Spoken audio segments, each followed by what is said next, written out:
All right, so I've gone through and tried to make sure that there is a little bit more definition to my transfer. So now I'm going to test out my marker.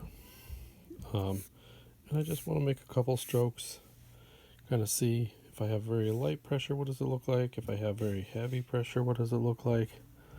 Kind of just know what it's going to do. Is it going to dry out? Does it bleed a lot? That kind of stuff. So overall, I think it's going to be fine. I'm going to start with the background here, and I am going to try and just do a light pass and give this background a little bit of value, not too much. So I'm not going to try to overlap these strokes very much. I'm just going to try to keep them as even as possible. I don't have a blending marker. I just have my actual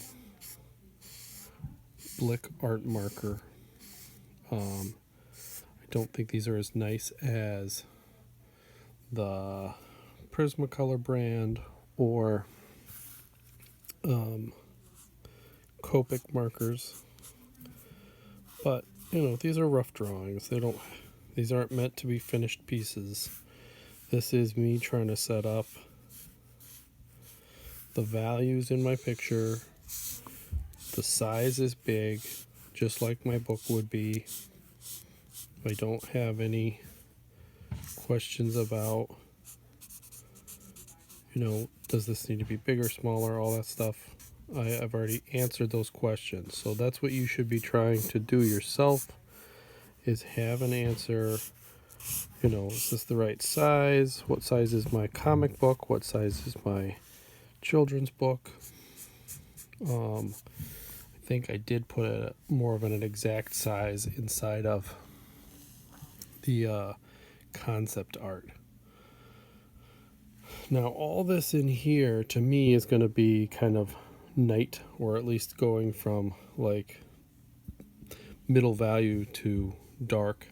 This is supposed to be the moon here, so I'm going to leave that alone.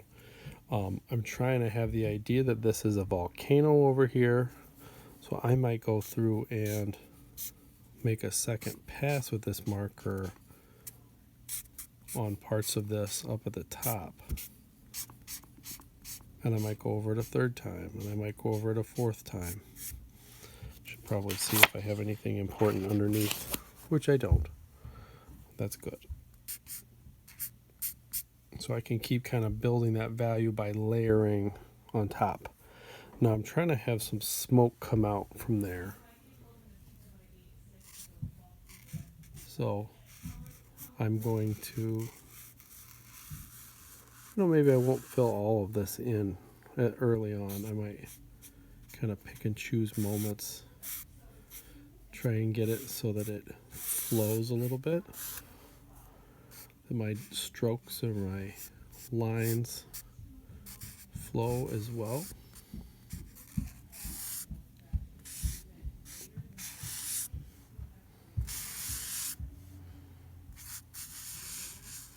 I can always fill all of this in a little bit later if I feel like it. But for now,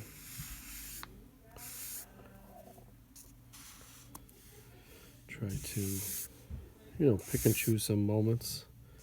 Maybe there's a group of these that are kind of pressed together and they flow and they make a darker spot. And then there's some more that are kind of more spread out and are lighter. I can use kind of the corner of the marker and get a thinner line. So that's kind of how I'm going to try to go through and do a lot of this. I think if you were in class on the second, you saw a lot of this. I'm not going to make you sit through and watch all this. So I'm going to stop this part and I'll go through and try to finish up at least this pass, and then I'll do another one when I move to the next marker.